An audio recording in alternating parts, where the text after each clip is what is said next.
lebih dominan amal buruknya. Ini awam. Ini butuh ikhtiar lebih, ya. Butuh effort lebih untuk bisa mengkondisikan dirinya, menikmati ibadahnya. Di atasnya ada orang-orang yang khawas, yang memang sudah mulai terkondisikan jiwanya, hatinya, bahkan jasadnya gitu. Ini orang-orang saleh, ya, yang dominan amal salehnya, yang memang lebih banyak interaksi dengan amal-amal salehnya. Terus kemudian di atasnya lagi ada khawasul khawas. Khawasul khawas ini udah orang khusus, ya, yang memang hayatnya itu lillahi ta'ala gitu. Ya, ini para nabiyyin, siddiqin, muqarrabin, orang-orang siddiq, orang-orang yang dekat sekali dengan Allah Subhanahu wa taala. Mereka tuh asal gelar tempat sujud, terus mereka takbiratul ihram, nyambung tuh koneksinya, kuat sekali koneksinya. Ya. Sementara kita nih, kenapa kok sulit? Nah, karena ada maksiat-maksiat itu yang kemudian menghalangi kita dari koneksi kita kepada Allah Subhanahu wa taala. Khawas dan khawasul khawas ini mereka koneksinya mudah karena memang tidak terlalu banyak, ya, penghalang-penghalang hasil dari maksiat mereka. Sehingga yang lebih dominan adalah kebersihan hati, kejernihan jiwa, sehingga koneksi mereka sama Allah itu mudah sekali. Ya. Nah, kita yang awam ini yang perlu ikhtiar lebih untuk bisa mendapatkan kenikmatan dalam sholat, untuk mendapatkan kekhusyuan kita dalam sholat atau ibadah-ibadah yang lain. Maka kalau yang awam ini kita bisa lihat di sebelah kiri screen, ya, kita butuh nih yang namanya optimal dalam persiapan. Ini ikhtiar kita. Terus kita sempurnakan gerakan sholat kita. Terus kita perbaiki bacaan sholat kita. Terus kita selaraskan lisan, pikiran, dan perasaan. Tapi kalau dalam perjalanan waktu itu kita bisa terus untuk istiqomah, banyak yang waktu yang kita dedikasikan untuk amal saleh kita, untuk menggapai ridho Allah, lama-lama boleh jadi bergeser nih posisinya dari awam menuju khawas. Gitu. Jadi tanpa effort sebesar kita, itu udah bisa koneksinya tuh cepat begitu. Ya. Kenikmatannya bisa lebih cepat untuk didapatkan.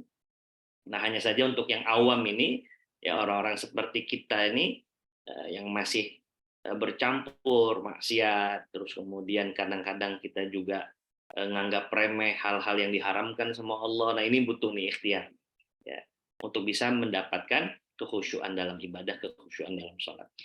Baik, ini pembahasan kita, ya. Terkait dengan optimal dalam persiapan. Apa saja perlu kita optimalkan? Satu, masuknya waktu sholat, ya, awal waktu, terus kemudian baik wudhunya sempurna.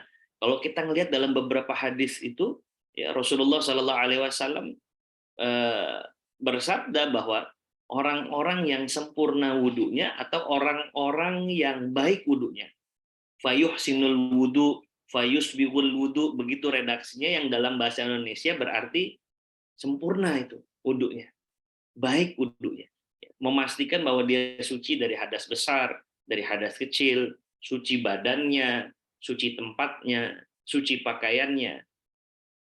Ya, ini mesti optimal persiapannya. Jangan harap kemudian bisa baik sholatnya kalau persiapannya tidak baik. Sholatnya di penghujung waktu, padahal tidak ada uzur misalnya, sehingga dia terburu-buru dalam sholatnya supaya nggak masuk waktu berikutnya. Ya, tentu nggak akan bisa khusyuk nih yang begini. Ya. Termasuk misalkan orang sholat, tapi di jasadnya dia itu ada hadas. Sama tuh. Jangan berharap bisa nikmat sholat. Jangan berharap bisa khusyuk sholat. Jangan berharap terkondisikan sholatnya. Ya. Badannya kena najis misalkan. Atau tempatnya itu tempat yang najis. Ya. Atau pakaiannya kena najis. Nah, itu, ya, itu bisa mempengaruhi sekali kekhusyukan kita. Terus masalah aurat juga. Nah, ini perlu diperhatikan betul. Terus menghadap kiblat dengan tenang. Ini optimal dalam persiapan. Ya, sebenarnya kalau kita ini kalau pas lagi kajian offline, kita akan bisa langsung apa namanya praktek wudhu ya, praktek wudhu, wudhu yang memang banyak sekali sebenarnya hadis-hadis tentang wudhu, tapi kita ambil dari wudhu-wudhu berdasarkan mazhab Syafi'i begitu misalnya. Tapi ala kulli hal, sempurnakan wudhunya, sempurnakan. Ada membasuh kaki ya, bahasanya membasuh kaki, bukan nyipratin air dengan nyiprat kaki dengan air. Walaupun nanti dalam beberapa pandangan mazhab ada yang membolehkan gitu. Tapi sebenarnya permintaan itu untuk kita menyempurnakan, lagi-lagi menyempurnakan itu dibasuh ya. Kalau basuh itu berarti ada media untuk membersihkan itu atau setidaknya menyentuh itu. Jadi kalau membasuh kaki ya kakinya harus dibasuh. Tidak hanya kena cipratan air saja. Itu salah satunya. Tapi ala kulli hal optimal persiapan. Jadi waktunya kalau bisa awal waktu. As-salatu ala waktiha, begitu bunyi hadisnya. Terus wudhunya disempurnakan, nggak usah terburu-buru, nikmati saja. Bahkan kalau kita lihat dalam kitab Bidayatul Hidayah itu Imam Ghazali mengarahkan, kalau bisa manfaatkan wudhu itu menjadi bagian riqatil qalb, hati yang bisa mengikat doa-doa yang kita minta kepada Allah, yang besar kemungkinannya doa itu diijabah. Jadi karena riqatul qalb, kalau kita lagi basuh tangan, ya Allah ini banyak dosanya, ya Allah ampuni dosa ya Allah. Kalau kita bisa bangkitkan kesadaran itu, oh dahsyat sekali. Ya, ketika kita madmadah kumur-kumur, ya Allah ini banyak sekali lisan nyakitin saudara-saudara saya ya Allah. Kok banyak sekali dustanya ya Allah, ampuni dosa ini ya Allah. Begitulah ya. Baik wudhunya, suci dari hadas besar kecil, suci badan, tempat dan pakaian, aurat sudah tertutup, ya. Kemudian menghadap kiblat dengan tenang. Terus kemudian setelah itu sempurna gerakannya. Ya. Tumak ninah dalam gerakan, ini penting. Ya. Tumak ninah itu tenang dalam gerakan, mengembalikan gerakan sesuai dengan porsinya. Ya. Jadi kalau kita ruku tuh disesuaikan, jadi porsinya sudah pas dalam keadaan ruku. Ya. Terus tidak terburu-buru. Ya. Kemudian memaknai gerakan sholat, bahwa kita sedang ruku, kita sedang sujud, begitu. Ya. Terus kita sedang berdiri di hadapan Allah, dimaknai. Ya. Nggak usah yang dalam-dalam, cukup ketika kita berdiri, tanyakan hati kita sedang berdiri di hadapan siapa saat. Kalau kita ruku, kita sedang merendahkan diri di hadapan yang maha agung, yang maha besar. Itu kenapa kita lantas menyebut di dalamnya Subhana Rabbiyal Azim wa bihamdi, Allah, Engkaulah yang maha agung ya Allah, maha suci Engkau ya Allah. Ya. Terus kemudian setelah itu kita nanti sujud, itu juga kita sedang meninggikan Allah dan merendahkan diri kita. Itu kenapa bacaannya nanti Subhana Rabbiyal A'la wa bihamdi. Ya. Jadi maknai gerakan salat itu. Nah, selanjutnya baik bacaannya. Nah ini, ya bacaannya itu baik, secara tartil misalnya. Ya, sebisa mungkin ittaqullaha mastata'tum. Kalau kita sudah mempelajari tajwid dengan baik, manfaatkan. Ya, jangan sampai bacaan Qur'annya sudah bagus, tapi begitu masuk waktu sholat, begitu dia sholat, dia nggak pedulikan lagi tuh hukum-hukum bacaannya itu. Ya, karena musaraah, terburu-buru dalam bacaan. Tartil saja dibaca sesuai dengan kaidah tajwid. Nggak perlu suara, sebenarnya bukan nggak perlu. Tidak harus suara yang enak gitu, nada-nadanya enggak. Nggak semuanya Allah berikan kemampuan terkait dengan keindahan nada-nada tarannum dalam Al-Qur'an. Tapi setidaknya sesuai dengan kaidah tajwid, karena itu yang diminta. Ya, sudah tartil, baru tafahum. Kita mulai tahu nih apa yang sedang kita baca. Ya, ini penting sekali. Ya, tafahum ini. Kita mulai tahu, kita mulai paham. Apalagi kalau bisa tadabbur. Dia ikat makna bacaannya itu. Ya. Nah terus kalau sudah itu semua, baru yang terakhir nih memang perlu effort lagi. Ya. Menyelaraskan lisan kita tadi yang bacaannya tartil, tafahum, tadabbur itu dengan pikiran kita, terus juga dengan perasaan kita. Ya, ini nanti ada faktor-faktor eksternal nih. Ya. Pertama misalkan faktor eksternal itu apa namanya, orang yang banyak zikir, banyak tilawah itu lebih mudah tuh untuk menyelaraskan lisan pikiran sama perasaannya gitu. Tapi kalau misalkan dia habis ngelakuin satu maksiat, ya, karena kan perasaan tuh adanya di hati ya. Dia habis ngelakuin maksiat itu susah tuh, ya. Untuk nyelarasin lisan kita, pikiran kita tuh lebih sulit. Ada orang habis buat zolim sama pasangannya, suami sama istri gitu misalkan. Atau lebih parah lagi, anak sama orang tua. Kita nggak tahu ternyata orang tua kita tuh keluar air mata gara-gara kita. Terus kemudian kita sholat. Susah tuh nyelarasin lisan, pikiran, sama perasaan itu susah. Berat untuk menggapai kekhusyuan itu. Jadi ada faktor eksternalnya juga. Kita hanya coba untuk mengkondisikan saja. Salah satunya, idza qumta fi salatika fasalli salatan muwaddi'in. Ini hadis Rasulullah Sallallahu Alaihi Wasallam. Coba deh,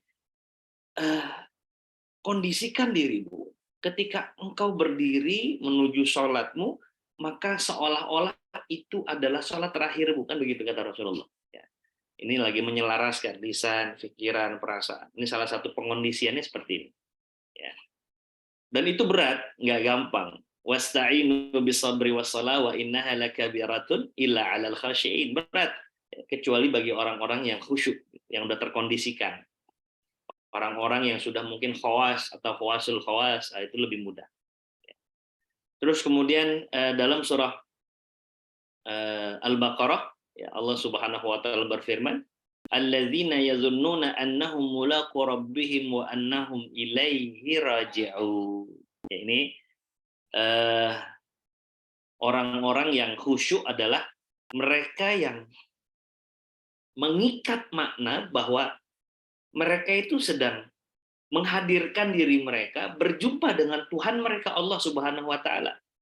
Dan mereka yang mampu mengkondisikan dirinya, menyelaraskan lisan, pikiran dan perasaannya bahwa mereka satu saat kelak akan kembali kepada Allah dan mempertanggungjawabkan semua amal-amalnya. Ini dalam surah Al-Baqarah. Alladzina yazunnuna annahum mulaqu rabbihim wa annahum ilaihi raji'un. Baik, ini sudah 4 ya, yang memang jadi bahan ikhtiar kita. Optimal persiapannya, kita coba untuk sebisa mungkin kita menyempurnakan gerakannya. Mulai dari takbir, terus kemudian kita ruku, kita i'tidal, kita sujud, kita iftirash, duduk di antara dua sujud, sampai nanti tahiyat, sampai nanti salam, disempurnakan gerakannya dengan tumaninah. Terus kemudian kalau bisa dipahami gerakannya. Terus baik dalam bacaan, terus berusaha untuk menyelaraskan tadi lisan, pikiran, dan perasaan. Baik, Bapak, Ibu, Abang, Kakak, jemaah yang dimuliakan Allah Subhanahu Wa Taala, ini ada 3M, kita mengikat dan melebur makna. Ya, mengikat dan melebur makna bacaan, sholat. Begitu. Saya akan tampilkan video, ya. Kalau bisa fokus ke video ini, terus kemudian agak mungkin dibesarkan suaranya, tapi yang saya minta coba diperhatikan betul-betul video ini. Ya. Saya izin untuk style videonya. Bismillah.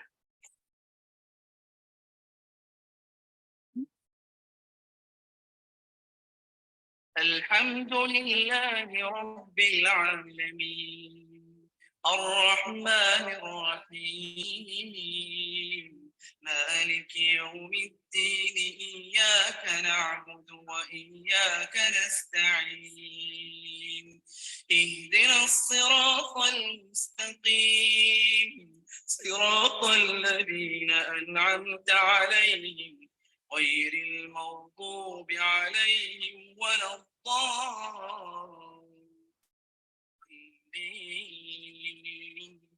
آمين. بسم الله الرحمن الرحيم والفجر وليال عشر والشفع والوتر والليل إذا يسر هل في ذلك قسم لذي حجر ألم تر كيف فعل ربك بعاد إرم ذات العماد التي لم يخلق مثلها في البلاد وثمود الذين جابوا الصخر بالواد وفرعون ذي الأوتاد الذين طغوا في البلاد فأكثروا فيها الفساد فصب عليهم ربك سوط عذاب إن ربك لبالمرصاد فأما الإنسان إذا ما ابتلاه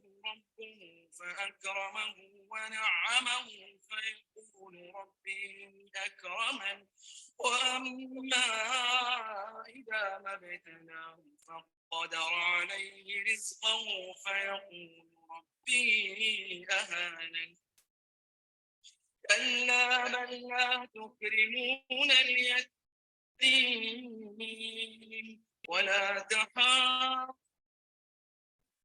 على طعام المسكين وتأكلون التراث أكلا لما وتحبون المال حبا جما كلا إذا دكت الأرض دكا دكا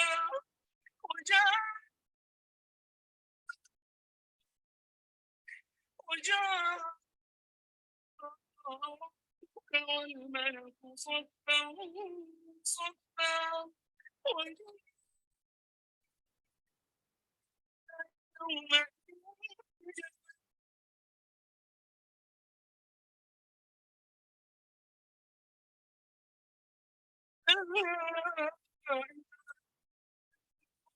دكا دكا وجاء ربك والملك صفا صفا وجيء يومئذ جهنم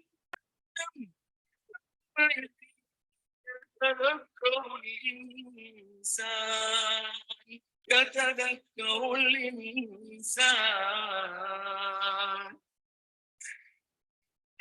يومئذ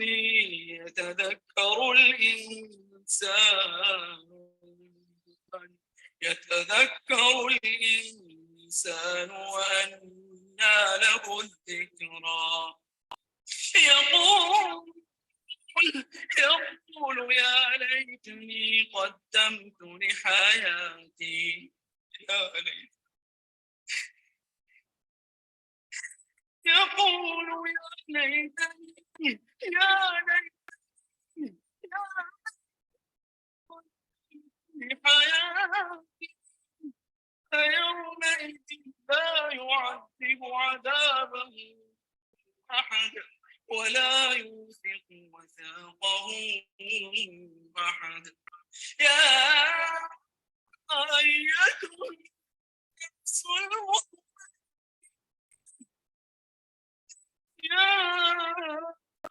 أيتها النفس المطمئنة ارجعي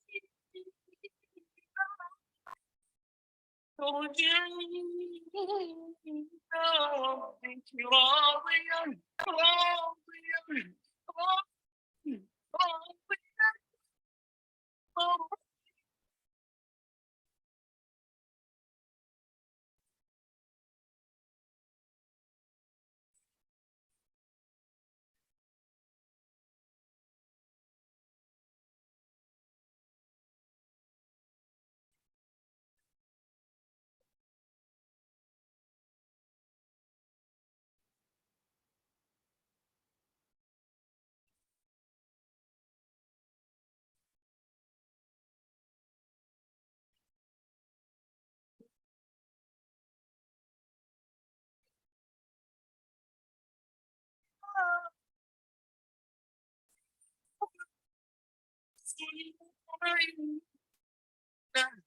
يا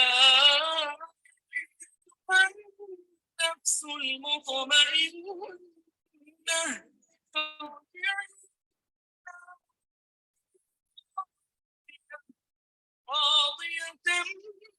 مرضية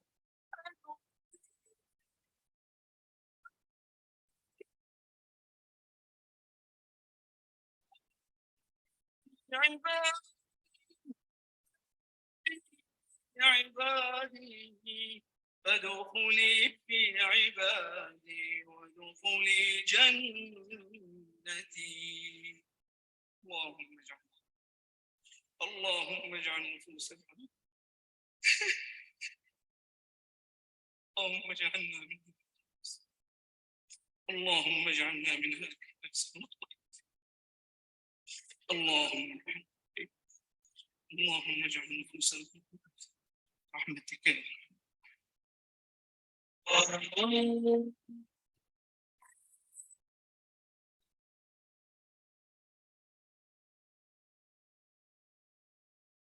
Baik, itu tadi salah satu video ya yang saya coba tampilkan, Syekh Hani Rifai namanya, ya, yang membacakan surah Al-Fajr. Ya. Jadi, Masya Allah, kita yang mendengar saja mungkin terbawa. Ya. Kalau seandainya kita fokus, kita bisa tahu apa tadi makna arti terjemahnya. Ya. Kemudian terkondisikan, artinya sedang tidak diganggu sama anak, sedang tidak kepikiran macam-macam. Ya. Fokus saja, itu sudah cukup membekas lah begitu. Ya, sudah cukup untuk bisa menggerakkan hati kita. Apa jadinya kalau setiap sholat kita adalah sholat yang kita bisa terkondisikan seperti itu. Ya. Setidaknya bacaan Fatihah kita, iftitah kita, ruku kita, i'tidal kita bisa maknai sedemikian rupa itu, maka pasti akan berbeda itu rasa dan hasilnya, ya pasti akan berbeda. Bapak Ibu jemaah yang dimuliakan Allah Subhanahu Wa Taala,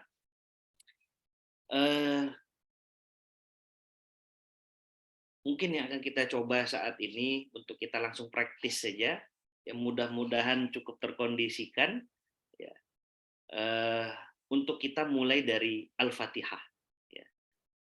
Ketahuilah bahwa Al-Fatihah dalam sholat itu adalah wasilah seorang hamba untuk berdialog dengan Allah Subhanahu Wa Taala. Bahkan ada salah satu riwayat Rasulullah Shallallahu Alaihi Wasallam bersabda bahwa Allah Subhanahu Wa Taala itu mengatakan bahwa antara sholat kita dengan Allah Subhanahu Wa Taala itu terjadi dialog.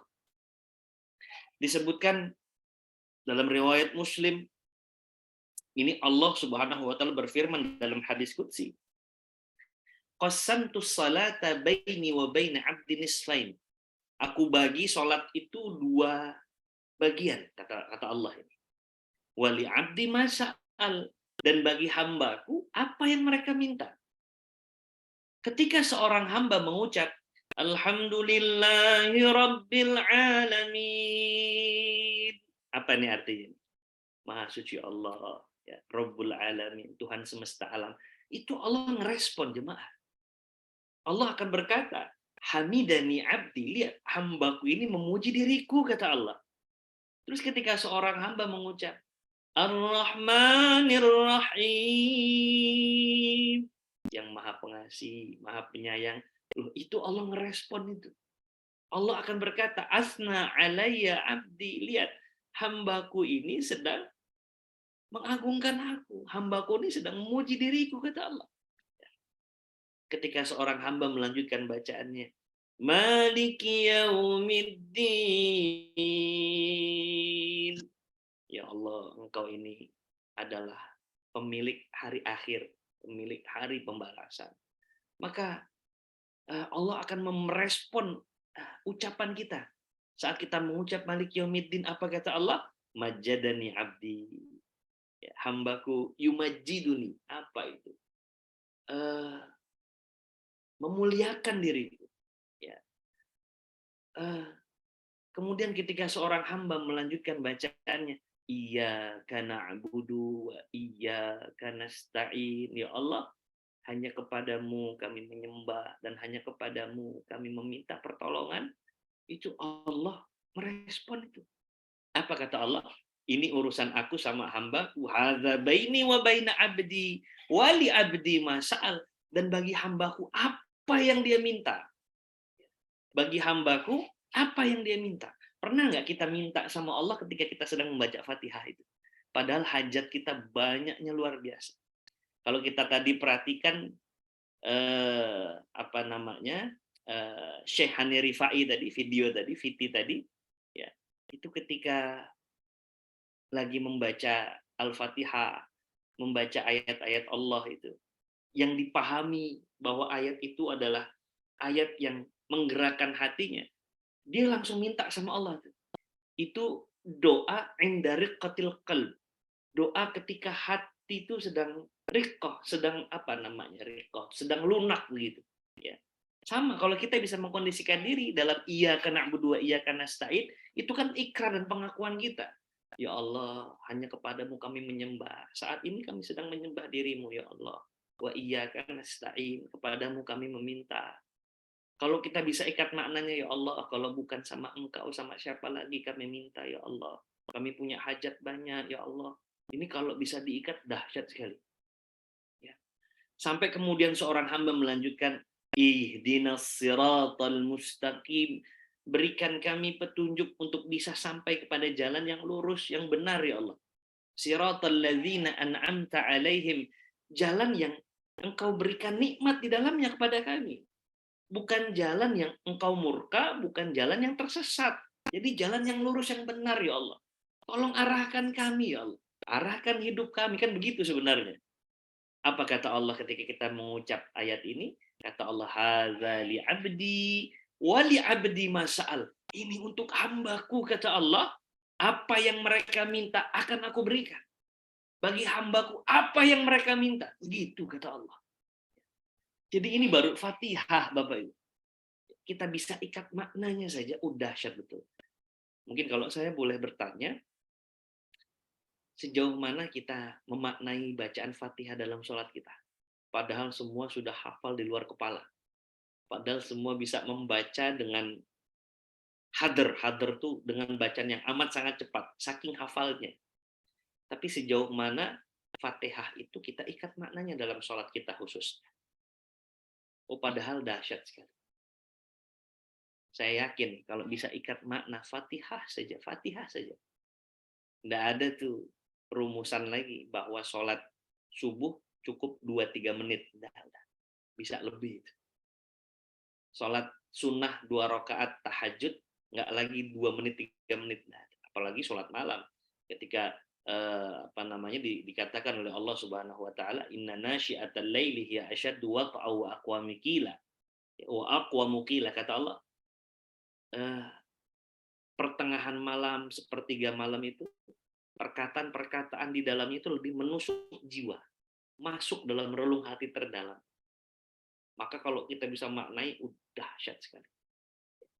Maka Bapak, Ibu, abang kakak jemaah yang dimuliakan Allah Subhanahu wa taala, saya ingin untuk kita bisa coba sedikit praktis, ya.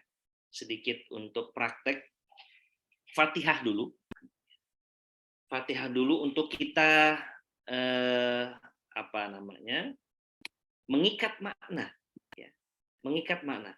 Tidak harus dengan terjemahan. Karena kalau udah ngikat makna tuh dia kadang tuh terlepas gitu dari terjemahnya. Apalagi kita masukkan unsur merasakan. Jadi ketika kita mengucap Bismillahirrahmanirrahim, itu kan tentang kasih sayang dan rahmat Allah. Terus kita ucap Alhamdulillahirabbil alamin. Ini tentang memuji Allah kan. Tapi sebenarnya kita lagi berterima kasih sama Allah itu. Maka ikat tentang nikmat yang Allah berikan sama diri kita. Terus ketika kita ngucap tuh seolah kita lagi bilang, ya Allah, makasih ya Allah, nikmatnya banyak sekali ya Allah. Maha suci Engkau ya Allah, pemilik semesta alam. Ya. Tapi kita hanya mengikat maknanya saja. Ya. Bahwa kita sedang memuji Allah sambil mengucap terima kasih sama Allah. Ini mengikat makna, ya. Jadi kalau dicari di hadis nggak ada. Yang diminta adalah kita memahami apa yang kita baca. Nah, ini salah satu fasilitatornya, wasilahnya. Terus kemudian ketika kita mengucap Ar-Rahmanir Rahim, ikat makna tuh. Ya. Betapa besar kasih sayangmu ya Allah. Itu Allah lagi jawab tuh, hambaku sedang menyanjungku, kata Allah. Terus ketika mengucap Malik Yaumiddin, itu tentang hari akhir kan? Bahwa engkau adalah penguasa hari pembalasan ya Allah. Nggak tahu kita nih pada saat hari pembalasan. Ya. Mudah-mudahan Allah tetap memberikan rahman dan rahimnya kepada kita. Karena kalau mau diukur boleh jadi amal buruk kita lebih dominan ketimbang amal saleh kita. Boleh jadi kezaliman kita lebih banyak daripada amal-amal kebaikan kita. Maka mudah-mudahan saat itu Allah kasih rahman dan rahimnya untuk kita semua. Terselamatkan kita di hari akhir. Terus kemudian kita mengucap iyyaka na'budu wa iyyaka nasta'in. Ya Allah, aku nyembah Engkau ya Allah.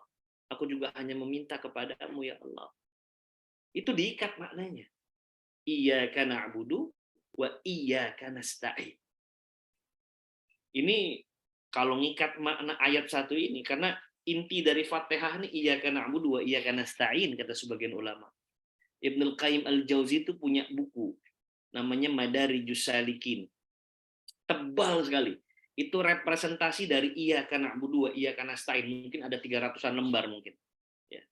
Dia ikat makna bahwa meminta hanya kepada Allah saja. Jadi Masya Allah, kalau kita bisa ikat makna ini, nikmat. Kita punya hajat apa sampai minta sama Allah. Karena Allah kan respon. Hadza li abdi wa li abdi masa'al. Ini untuk hambaku dan bagi hambaku apa yang mereka minta, begitu kata Allah. Ya, jadi ikat maknanya ketika iya kena dua iya kena stain, ya Allah aku menyembah. Nah hanya kepadamu aku meminta. Terus ihdinas siratal mustaqim, ini kita lagi minta petunjuk sama Allah. Ya Allah kasih petunjukmu ya Allah, arahkan aku ya Allah. Kan permintaan kita begitu. Siratal ladzina an'amta alaihim, yang banyak jalan kenikmatan di dalamnya ya Allah. Ghairil maghdubi alaihim waladdallin, jangan murkamu, jangan juga kami disesatkan. Ya. Ini kalau bisa diikat maknanya dahsyat, maka kita coba latih. Ya. Saya baca ayatnya, Bapak, Ibu, Abang, Kakak boleh untuk mengikat makna yang ada di sebelah kiri. Ya. Ini memang perlu pembiasaan. Ya. Nah, sekarang silahkan dibaca dulu. Ya, saya baca ayatnya. Bapak, Ibu, Abang, Kakak silahkan untuk mengikat maknanya. Baik. Bismillahirrahmanirrahim.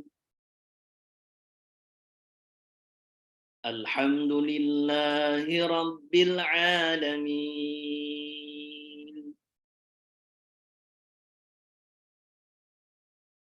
Ar-Rahmanir Rahim. Maliki Yaumiddin.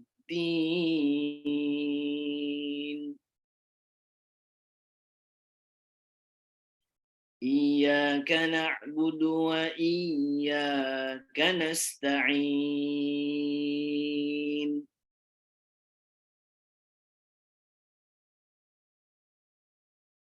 Ihdinas siratal mustaqim.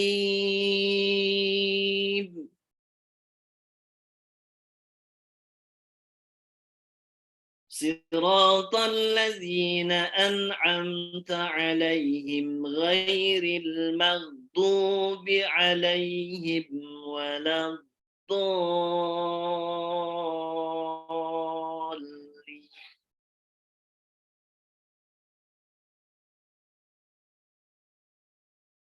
Oke. Ya. Sudah diikat maknanya.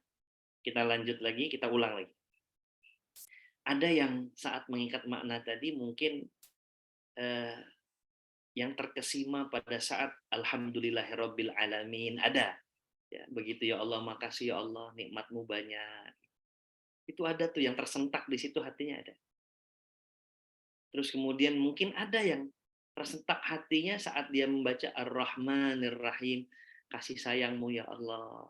udah ngasih nikmat begitu banyak sama kami ya Allah. Kasih sayang-Mu nggak pernah putus ya Allah. Maafkan pengkhianatan kami atas semua pemberian dari-Mu ya Allah. Mungkin ada yang tersentak di situ. Ada yang kemudian tersentak di Malik Yaumiddin. Tentang hari akhir. Bahwa setelah ini kita akan masuk masa atau fase alam kubur kita. Ya, nanti kita akan dibangkitkan di padang mahsyar. Kesalahan kita banyak ya Allah. Kesalahan kita ini menggunung ya Allah. Jarang taubat, jarang istighfar. Sementara Engkau akan membalas semua apa yang kami lakukan di bumi ini. Jadi ada yang terikat maknanya pada saat Malik Yaumiddin. Nah, yang paling banyak terikat tuh pada saat iyyaka na'budu wa iyyaka nasta'in. Ya Allah, kami sedang menghambakan diri kami kepadamu ya Allah. Iyyaka na'budu, hanya kepadamu kami menyembah. Dan hanya kepadamu kami meminta. Hanya kepadamu kami memohon pertolongan. Ya Allah, hajat kami banyak. Kami butuh ini, kami butuh itu. Kepada siapa kami meminta kalau bukan kepadamu ya Allah. Ada nih sebagian yang terikat maknanya di sini. Atau mungkin ada yang terikatnya justru di ihdinas siratal mustaqim. Ada. Siratal ladzina an'amta 'alaihim ghairil maghdubi 'alaihim waladdallin.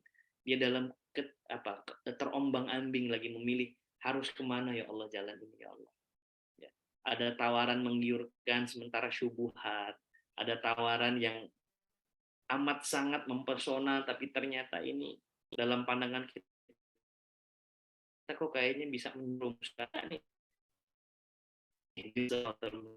Petunjukmu ya Allah. Jalan yang lurus, yang benar, mendapat ridho Engkau. Yang banyak kenikmatan di dalamnya, bukan jalan yang Engkau murkai, terus kami tersesat di dalamnya. Bukan itu yang kami minta ya. Jadi saya akan baca lagi, tolong diikat maknanya. Tolong diikat maknanya. Kalau bisa, langsung direkam. Bahwa ketika mengucap bismillah, oh kasih sayang Allah. Ketika alhamdulillah itu nikmat Allah. Mengucap terima kasih sama Allah. Ketika Rahman Rahim yang kedua, kasih sayang Allah. Malik hari akhir. Iya na'budu wa iyyaka nasta'in tentang menyembah dan meminta kepada Allah. Ihdinas siratal mustaqim tentang petunjuk, siratal ladzina an'amta 'alaihim tentang jalan kenikmatan, bukan jalan yang dimurkai oleh Allah Subhanahu. Oke, saya mulai lagi. Silakan ikat maknanya. Ya, kondisikan dulu. Ya, kondisikan dulu. Saya baca.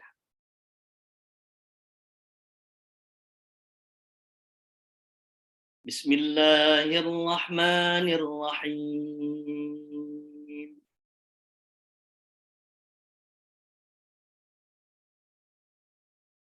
Alhamdulillahi Rabbil Alamin.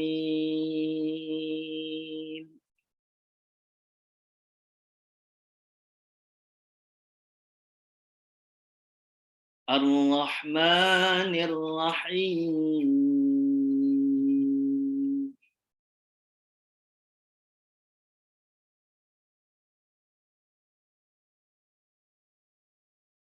Maliki Yaumiddin.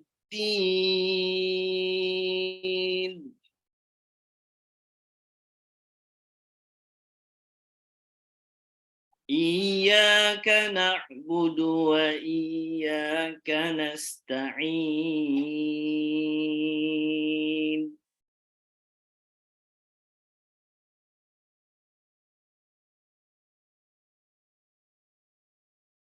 Ihdinas siratal mustaqim.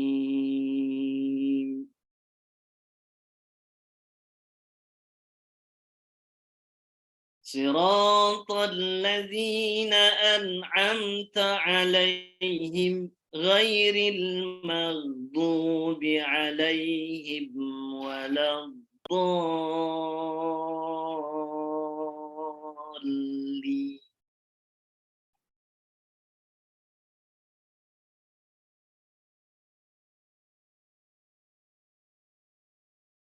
Baik, ya itu yang kedua. Sekarang saya coba yang ketiga. Saya nggak ngelihat wajah Bapak, Ibu, Abang, Kakak sekalian, tapi kalau bisa ngikutin instruksi akan lebih baik lagi. Saya minta coba tolong pejamkan matanya, ya. terus kemudian sambil mengikat makna dalam keadaan mata terpejam. Baik.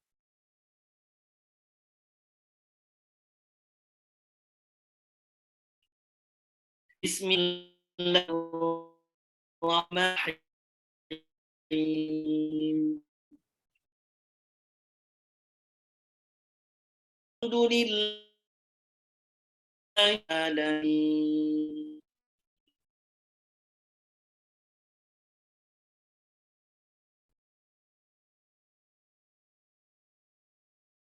Rahmanirrahim.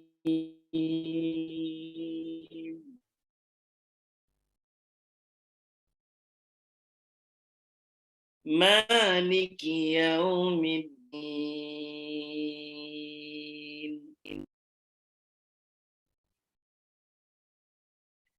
Iyyaka na'budu wa iyyaka nasta'in.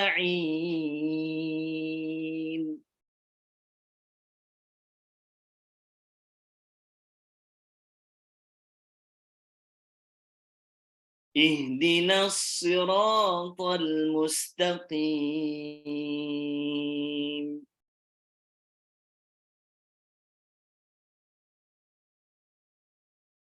Siratal ladzina an'amta 'alaihim ghairil maghdubi 'alaihim waladdallin.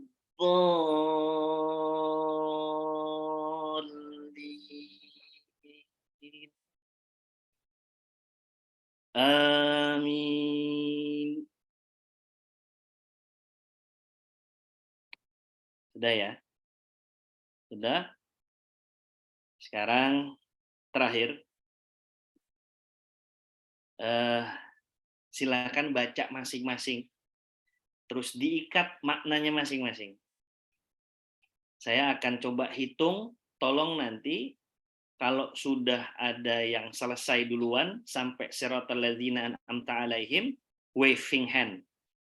Ada tanda ya, nge-wave di Zoom. Wave di Zoom kalau udah ada yang selesai.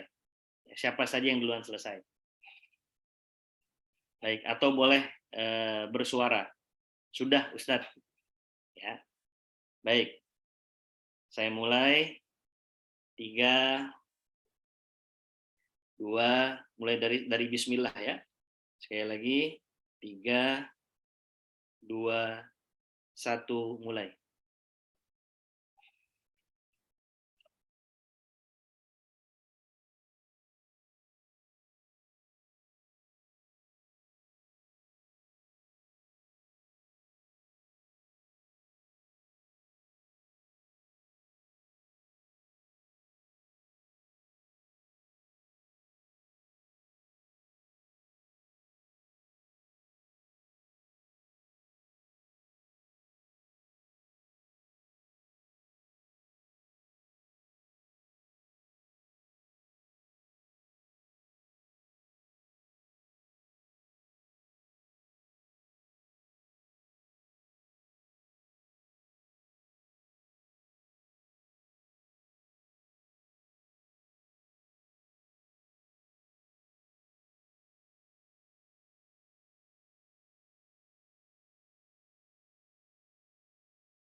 Ya, sudah ya. Baik. Sudah, Ustaz. Baik. Itu di atas 1 menit 15 detik. Itu baru Fatihahnya saja.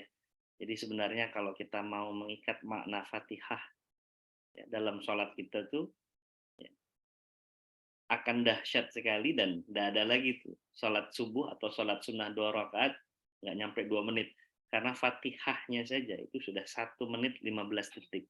Ya. Jadi itu kalau kita bisa mengikat makna dalam suratul Fatihah. Ya. Baik, Bapak Ibu jemaah yang dimuliakan Allah Subhanahu wa taala. memang ini perlu dilatih. Jadi kenapa kita tuh agak lama untuk apa namanya ya, koneksinya ya, untuk bisa mulai dari menerjemah terus mengikat makna gitu. Itu kenapa saya kasih clue-cluenya saja ketika bismillahirrahmanirrahim itu yang langsung terdetik kasih sayang Allah. Kalau alhamdulillahirabbil alamin itu kita lagi terima kasih sama Allah. Ar-Rahmanir-Rahim itu ya kasih sayangnya Allah yang nggak ada ujungnya. Maliki yaumiddin tentang hari akhir. Iyyaka na'budu wa iyyaka nasta'in, menyembah dan meminta kepada Allah.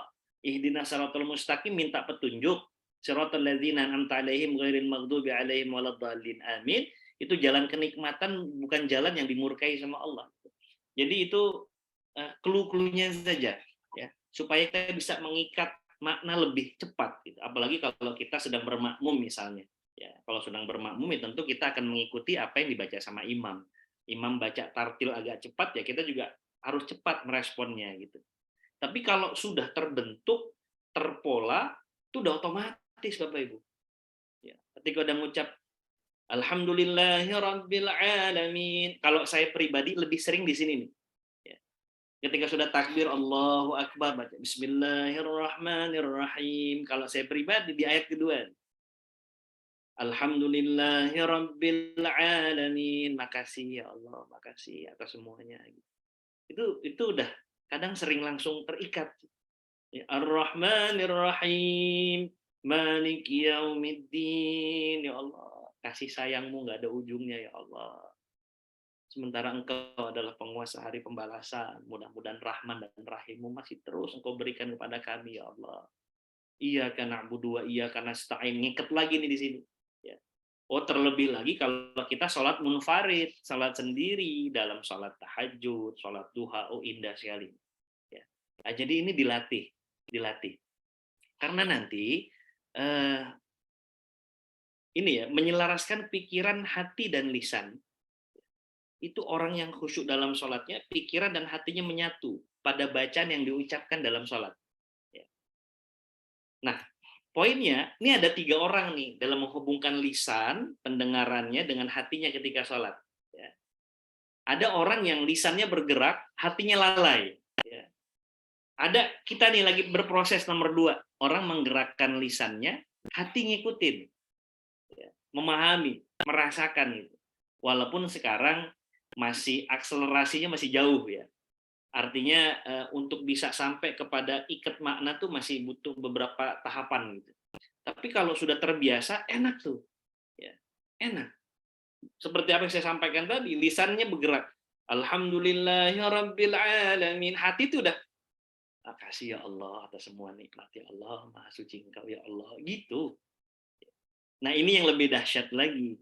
Kalau kita sudah terbentuk, terbiasa, hati bersih, hati kemudian ini nggak banyak dinodai dengan maksiat, itu ada yang hatinya nyampe duluan, maknanya sampai duluan, lisannya baru setelahnya. Lisan menerjemahkan apa yang ada dalam hatinya. Ini orang-orang muqarrabin yang seperti itu. Ya. Kalau saya, ada nggak sih orang hatinya nyampe duluan, lisannya padahal belum? Banyak. Dalam kehidupan kita sehari-harinya, kayak misalkan zaman kita anak-anak atau kita saat ini punya anak-anak, dia ngelakuin kesalahan, ya, terus sama kita sidang gitu misalkan, kenapa nak kamu kayak begitu gitu, dia belum ngomong udah nangis duluan gitu, ya, baru setelah itu lisannya menerjemahkan, ya, oh kalau udah sampai itu, itulah para muqarrabin, ya, itu para muqarrabin yang bisa kemudian mengkondisikan sampai sebegitunya. Ini disebutkan Umar bin Khattab radhiyallahu taala anhu wa arda. Kalau beliau sholat ya dalam beberapa kesempatan, khalifah itu punya tanggung jawab di zaman Khulafaur Rasyidin untuk memimpin sholat. Jadi khalifah itu sekaligus memimpin sholat. Kalau lagi sholat jahar beberapa kesempatan, suaranya Umar bin Khattab itu kayak air mendidih. Ya. Jadi bergetar gitu. Ada yang kayak tadi Syekh Hani Rifai itu sampai sesengukan, ada yang begitu. Ya, ada yang seperti air mendidih, jadi cuman gitu, getar aja suaranya. Ya, karena merasakan dahsyatnya ayat demi ayat itu. Terus sesekali beliau terisak larut dalam bacaan beliau, radhiyallahu anhu. Ada lagi sahabat Zurarah bin Aufa. Ya, ketika beliau baca ayat Al-Qur'an itu beliau tersungkur tuh, jatuh gitu. Terus Ibrahim An-Nakhai sama. Baru dibaca ayat 1 aja itu kalau bahasa kita nih dengkul mau copot tuh. Baru ayat pertama. Iza samaa'u syaqqat, apabila langit terbelah. Itu beliau udah langsung connect. Kenapa? Tadi beliau udah makomnya khawasul khawas. Kalau kita butuh proses, tapi harus kita lakukan untuk bisa menikmati sholat atau bacaan sholat kita itu. Nah, jadi jemaah yang dimuliakan Allah Subhanahu Wa Taala, ini tahapan-tahapannya, ya, menggapai dan menjaga kekhusyuan. Saya minta izin sebentar, ini saya lupa untuk ngecas. Saya minta waktu 2 menit ya. Mohon izin sebentar. Mohon maaf. Iya, iya, silakan Ustaz.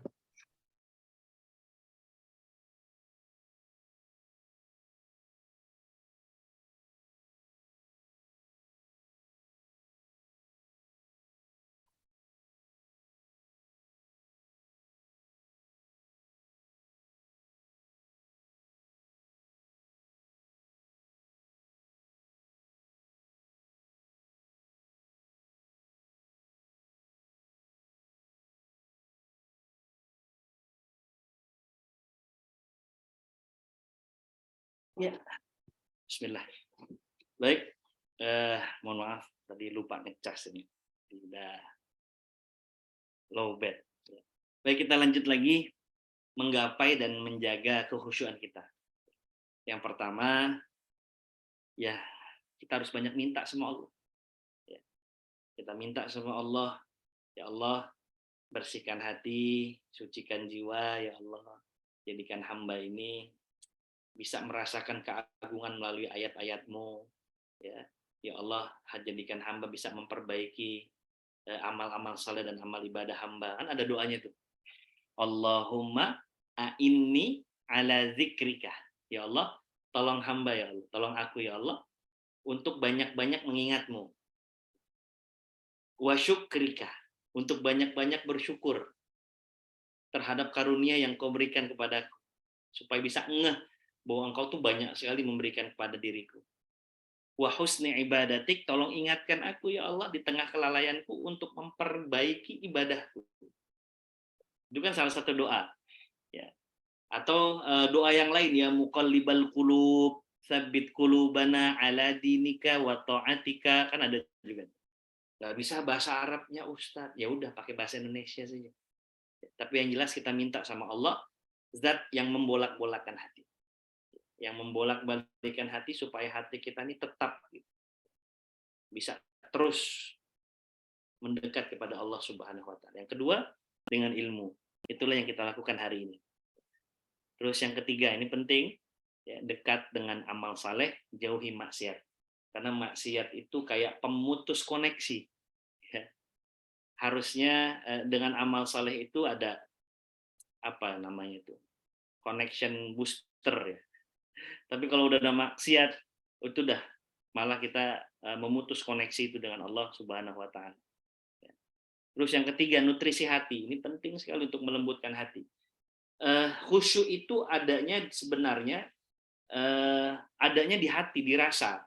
Tapi nanti akan terlihat efeknya dari gerakan tubuh, dari bacaan. Sebenarnya adanya di hati. Maka kita perlu kasih nutrisi lebih kepada hati kita untuk lebih khusyuk, lebih tenang, lebih nikmat, lebih terkondisikan, hadir mahabbah, hadir pengharapan, itu adanya di hati. Jadi kalau bisa banyak tilawah, banyak zikir untuk melembutkan hati kita. Yang kelima, ini pengkondisian diri, ya, untuk menganggap bahwa boleh jadi sholat kita adalah sholat yang terakhir. Jadi mesti kita maksimalkan, mesti kita optimalkan. Ini berlaku kepada ibadah-ibadah yang lain. Kalau kita lagi puasa, oh jangan-jangan ini Ramadan yang terakhir.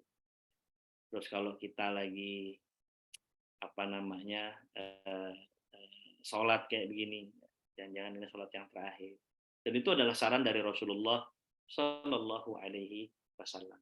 Baik, ya abang kakak yang dimuliakan Allah Subhanahu Wa Taala, Ini kayaknya yang dapat saya sampaikan secara singkat.